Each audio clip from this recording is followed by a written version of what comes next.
The lesson for today is listen to your wife. I just want to say Amber is a bad influence. Ever since I've met her, she's been talking about Mustang, Mustang, Mustang. Well, now, Mustang. It's rough, but it was cheap. Let me tell you the story about this car because it's pretty interesting. So the story goes, in 1991, the lady who owned this car was driving it down the road and in the wrong place at the right time, and somebody in the town had stolen a truck and they were running from the police, and their paths crossed, and at the same time their paths crossed, a 6x6 post flew out of the back of that truck, hit the hood here, slid up, went through the windshield on the passenger side, and then laid over against the windshield on this side. And her husband said, that car is cursed, we are parking it. 31 years later, we rescued it from its grave, and that was yesterday. So today, we are gonna jack it up because I wanna look through it, see what we bought, and then we're gonna try to see if we can make this thing run for the first time in 31 years. Okay, so now we're on the Hollywood side, kinda. I mean, it's got a smaller dent in the door, but it has some rust, but yeah, I don't think it goes all the way through.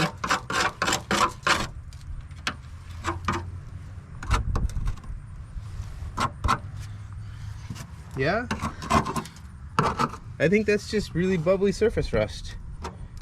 Ooh, I don't want to press too hard there. That one's gonna go through. So we found another rust hole.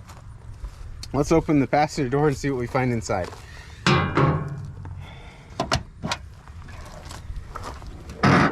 Okay. So we have the missing hubcap. I knew that was in there. We put it in there. It was laying next to the car. Yeah, that'll never work again.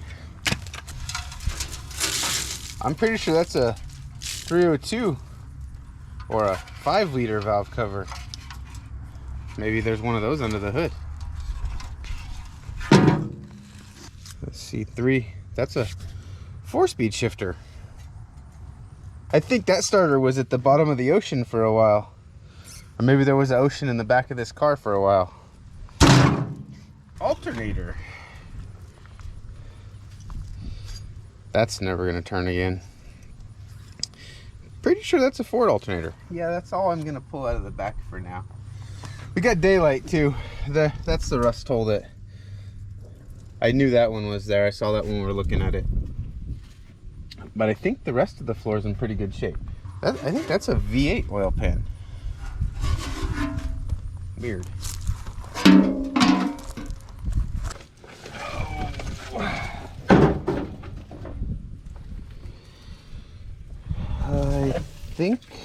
I believe that's a 4-cylinder oil pan.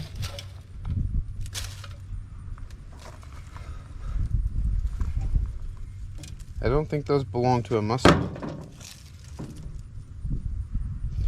Yeah, guys, I have no idea what any of this stuff is. Extra parts. I did check when I saw this. We have an oil pan on the engine, so this is extra.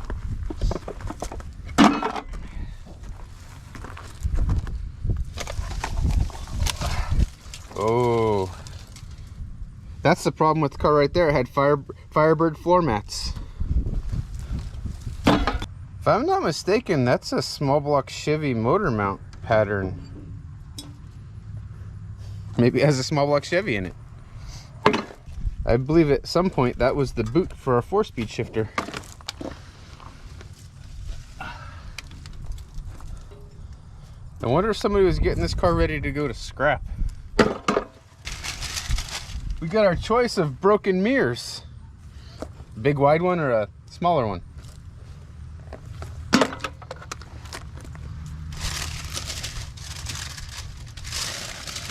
We got compost for our compost bin. Use that for fertilizer next year. I mean, it's a little rough, but the passenger seat's in pretty good shape, honestly, considering.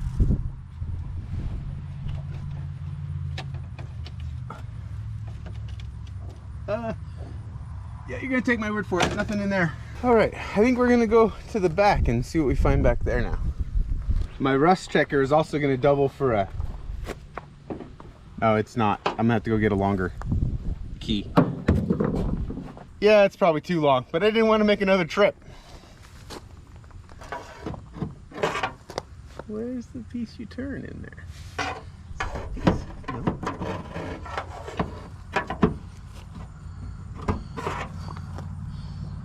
No. There it is. I thought that was the right hole.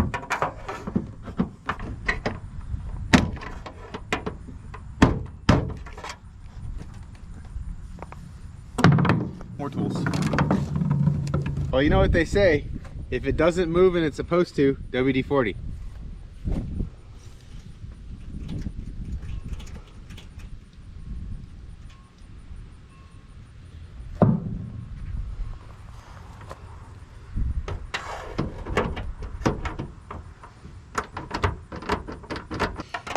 I freed up the latch part of it, but not the part that unlatches it.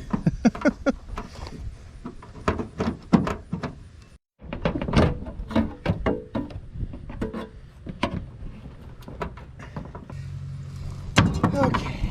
Think the truck shocks work? No, it's only got one, so probably not. All that for nothing. It's not even interesting in here. Hey, we got a spare tire! And a mouse nest. And spider crickets.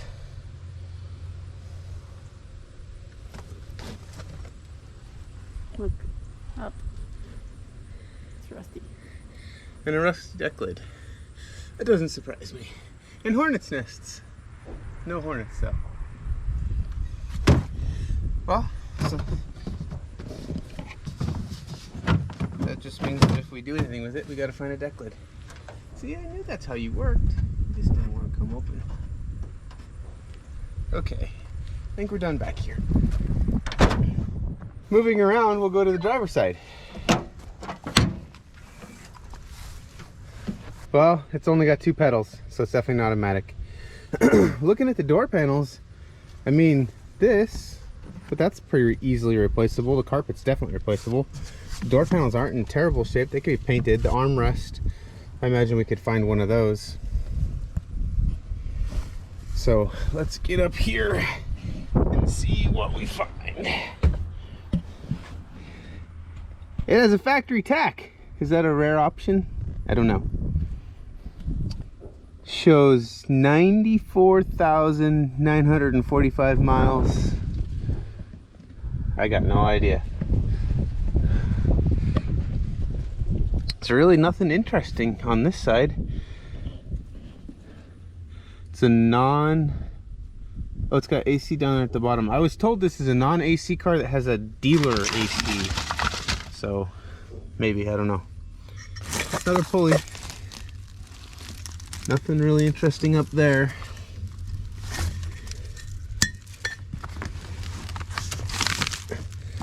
Hey, there's the other valve cover. Look, it even says Ford on it. This side? Oh, this is the floorboard solid on this side. So it's only the one floorboard that's rusty, and everything else that we found rust on so far is replaceable panels. It's got the back seat with the working little cover piece, and it's actually in really good shape too. I mean, the piping is bad, but for something, if you're just gonna like drive it or something, the headliner's down, but it's got one hole in it that might be salvageable. I'm not sure. All the interiors here, speaker holes cut out of both sides in the back. I don't know where that piece of trim came from. Maybe the other side. So the other area where I saw rust is right up here in this corner, and it's really not very bad. And if a guy was fixing that, you could fix all that rust too. So, well, I guess it's time to see what's under the hood. Guessing this, nope, this one right here is the hood.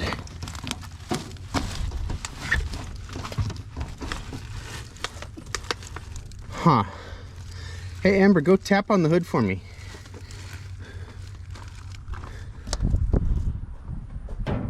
Tap. Tap harder. Okay. That's not how you tap on the hood. You go pull on the hood lever.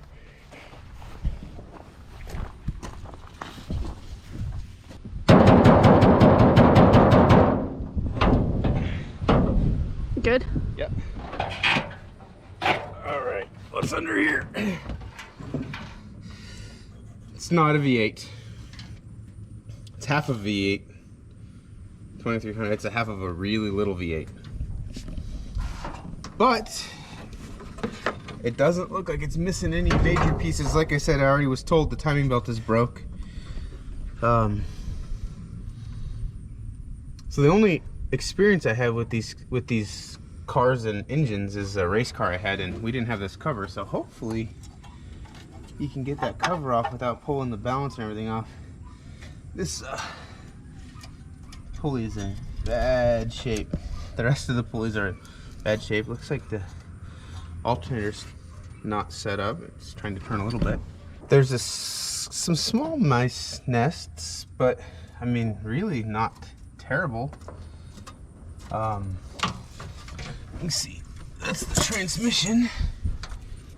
It's got plenty of fluid in it. Doesn't smell too bad.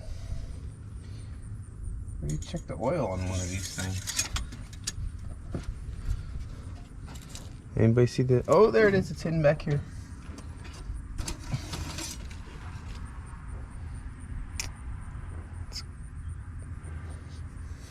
Well, it's not all the way full, so it's not full of water at least. There's a tiny bit of oil on the dipstick.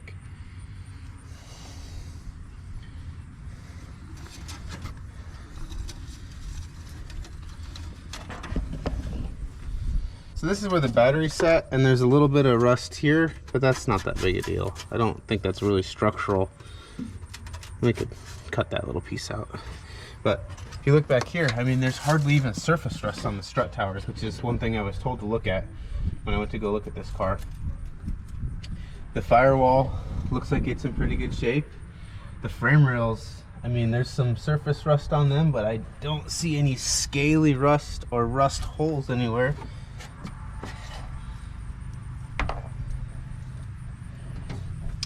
I noticed when we were loading it, the bottom, there's a tin piece on the bottom of the radiator support. It looks like it's in pretty rough shape, but overall the engine compartment looks like it's in good shape. I suppose first thing to do is see if we can get it to turn over. I don't have any tools on me, so I really don't think that belt's gonna do it, but we're gonna try. We're gonna see what happens. I can't believe that.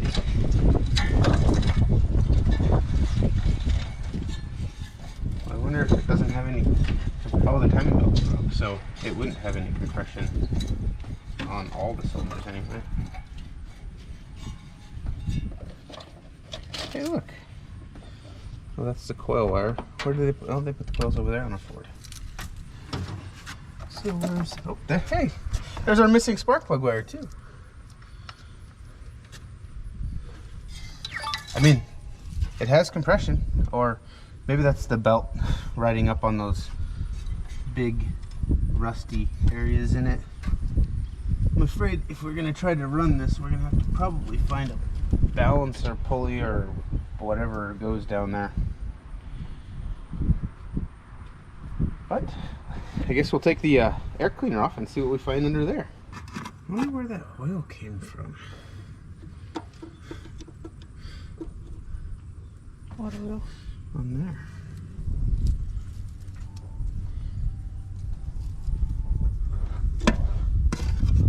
Is it transmission oil? Oh, maybe off the dipstick. That's a good point. Amber's so smart. And huh. I mean, there's some, looks like some acorn shells in there, but not too bad. And there we have a carburetor. Looks like it's a 2-barrel or is it a 2V? Whatever they say. It's got two throttle blades. Looks to me like the choke doesn't go all the way on,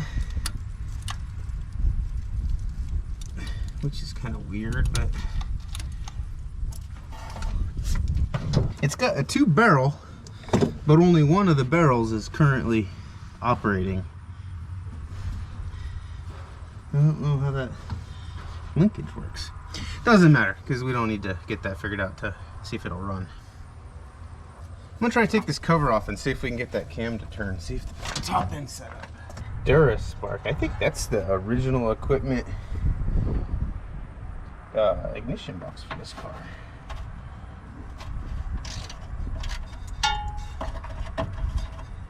I didn't want to take the crank pulley off, but I think I'm gonna have to try to. I mean, I don't even know if it's gonna survive, but I at least got to try to get some of that rust out of it.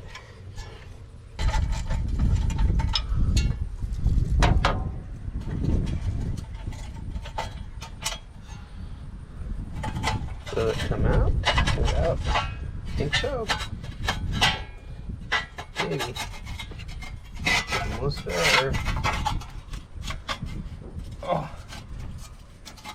Emissions are screwing us. Okay, got it.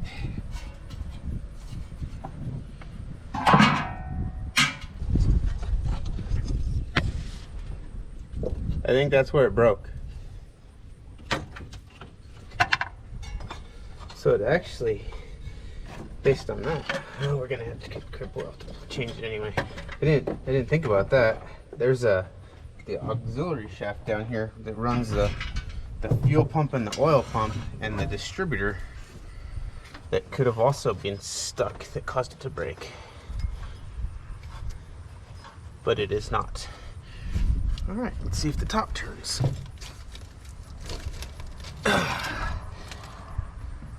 I'm gonna get something a little better to try to turn it with.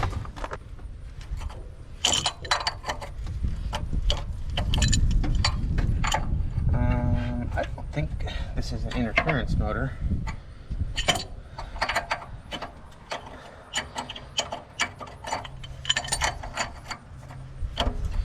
All right, I would say that's working fine too. I'm gonna run to town and pick up the timing belt that we ordered. I was kind of wanting to make sure before I left that I didn't need anything else. And as far as parts that I can get at the local auto parts store, I think that's all that we need, because the only other thing that I could see potentially being a problem, which we don't need to make it run, is that, like I said, that crank pulley that's got a lot of dirt and rust built up in it, where what drives the water pump and the alternator. But if we get it running, we're not going to let it run that long until we get all that fixed and get the water pump fixed. We got to get water in it. I have some oil we can dump in it just to make sure it's got some in it. And it's going to be a little while for me, but for you, it'll start in just a second. I already went ahead and polished up the pulleys just a little bit, mostly so I could find the timing marks. You can see the mark on the cam pulleys there, the mark on the accessory drive pulley is there, and there's a mark on the cover. I don't know if you'll be able to see it, but it's lined up. And the distributor, I checked, it's on the #1 cylinder. Then all the way down there, you can see the crank pulley. There's a notch in the cover that goes around that crank pulley, and there's a dot on the pulley, and those are lined up as well.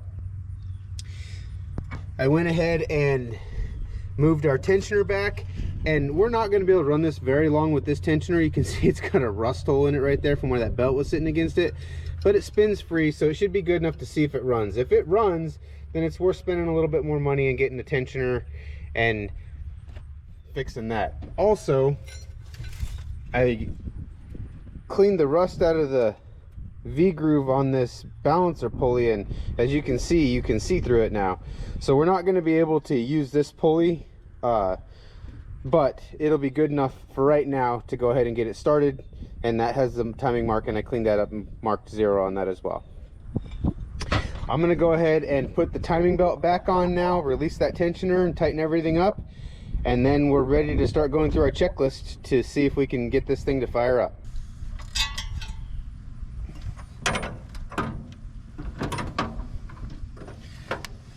Well, timing belt's done. Went ahead and spun it over one time by hand, and feels like it has compression on all 4 cylinders, and everything lined back up when we got back to the timing mark on the camshaft pulley. So everything should be in time. We're gonna go ahead and top the oil off and then figure out how to put power to the ignition and see if this thing will turn over.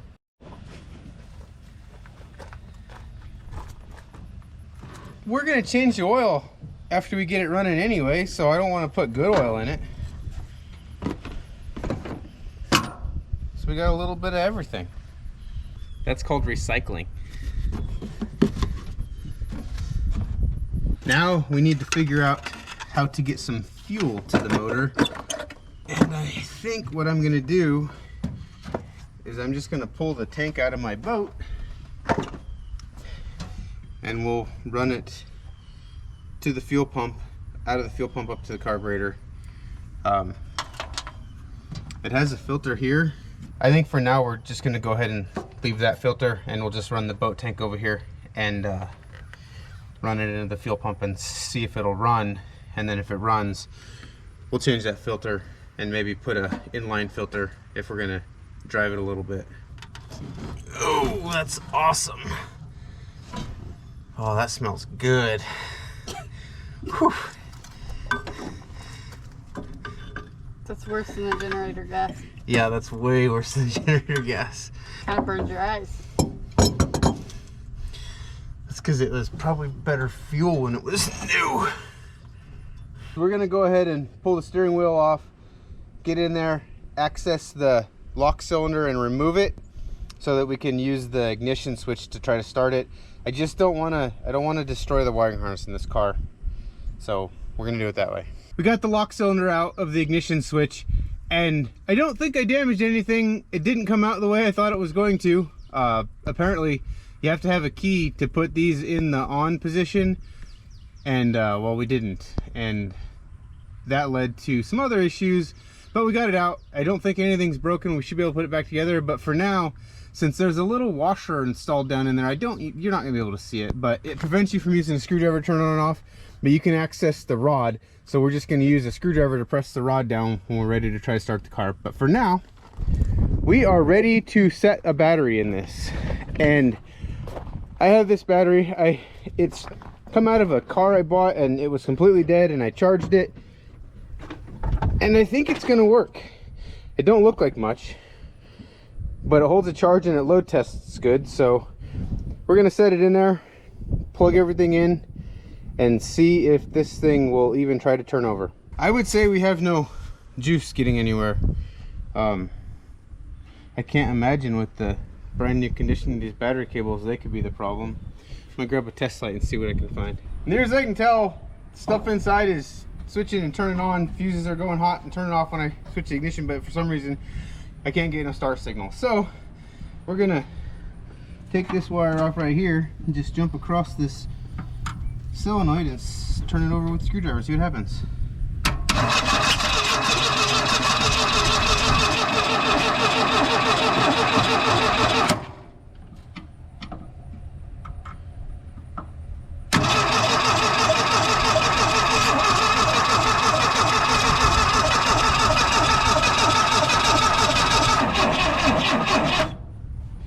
I don't think it's got any spark. Sounds like it's got good compression. Turns out I go to the back of the car and the reverse lights are on. I think that's why the ignition switch is not working the starter, so we're gonna try that now. The shifter is froze up, so that's not working, but I manually put it in park down there. See what happens. Nothing. So I was out here checking everything with my power probe, and I looked over and realized I never plugged the solenoid back in. I wonder if the starter will work on the key now. We're gonna try that real quick. I'm gonna check the coil and make sure it's getting full voltage.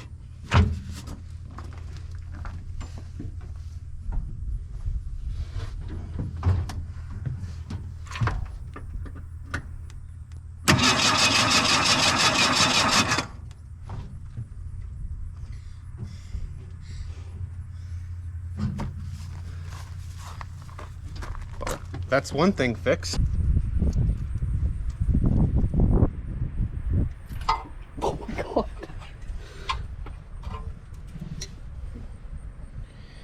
Yeah, so that's not gonna work. I don't think any of that insulator fell down in the engine.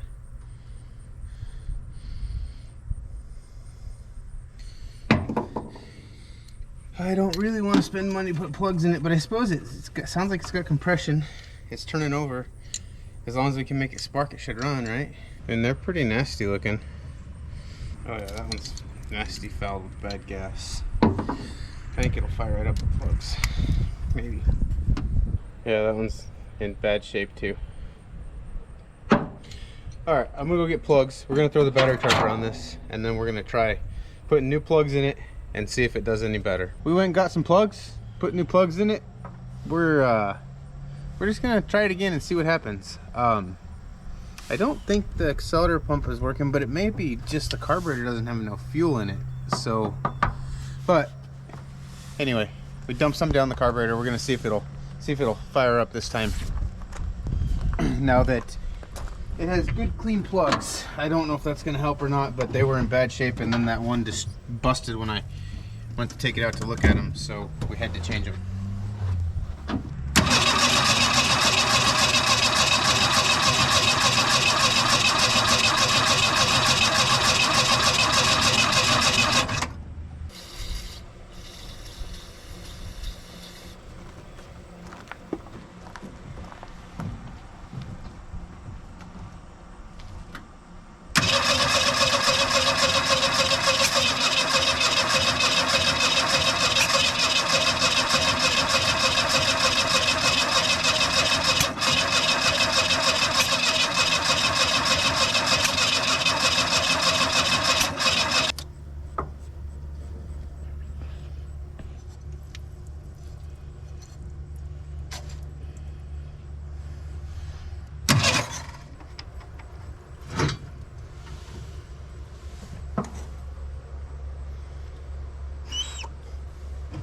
It's not plugged.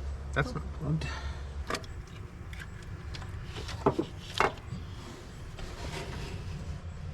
Well, for some reason we're not getting any fuel into our accelerator pump, but the float's working. So all I did there is I pulled the top of the carburetor off and I cleaned up the passage between the fuel bowl and the accelerator pump, because I could hear the pump trying to work, but it didn't have no fuel in it. So I thought maybe the float was stuck. So I verified that the float was open and cleaned out the passage. Now we have fuel coming out of the accelerator pump. So we got that much fixed anyway. I'm kind of hoping the ignition will fix itself if I just give it long enough and do some other nice things for the car. The car will pay me back by working.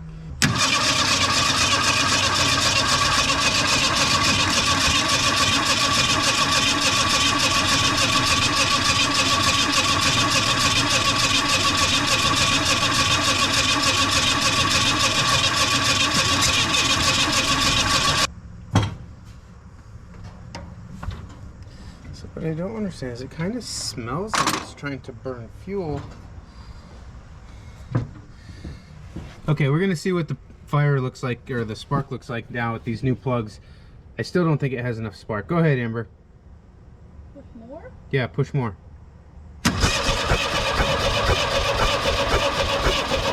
Okay. The spark looks pretty good now. So Amber kept saying, could the timing be off? And I kept saying, no, the timing's not off. I lined the marks up. Everything is where it's supposed to be. And finally she said, could the timing be off? And I said, I'm gonna check just to satisfy you, and the timing is off.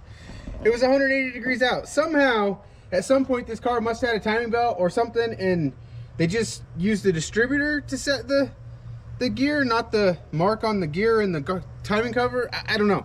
Anyway, so now it should fire. We're gonna try it and see what happens.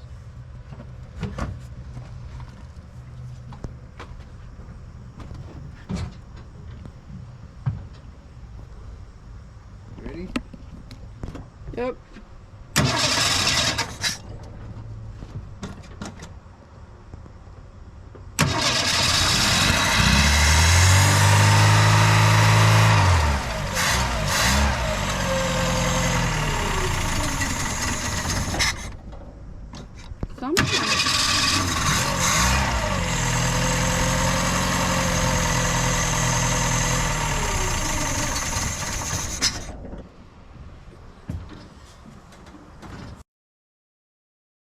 The lesson for today is listen to your wife.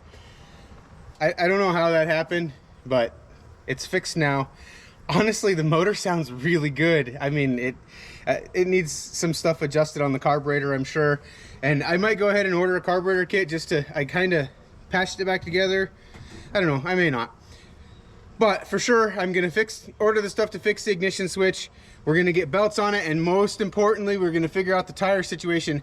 You would not believe, I've called every used tire place I can think of within a 50-mile radius. Nobody has anything in 14-inch. You know, I know it's not common anymore, but somebody should have something. They don't. So we're gonna figure that out. But we're gonna end this video here because we're out of time. We're getting ready to head to Colorado next week, and we wanted to get this video out and introduce you guys to our new project. We don't have a name for it. We don't know what we're gonna do with this yet. We haven't decided. The whole thing was, hey, look at that cheap Mustang. Let's go buy it and see if we can make it run. So that's where we're at. I don't know what we're gonna do with it. My mind is going crazy. Like in one aspect I see drag car, in another aspect I see it go down the road next week. Who knows what we're gonna do with it? But for now, we're gonna get it cleaned up. We're gonna see if we can make this paint a little bit shiny and get it back on its aired up tires and see if we can make it run and drive, and honestly, from there, who knows what we're gonna do. See you soon.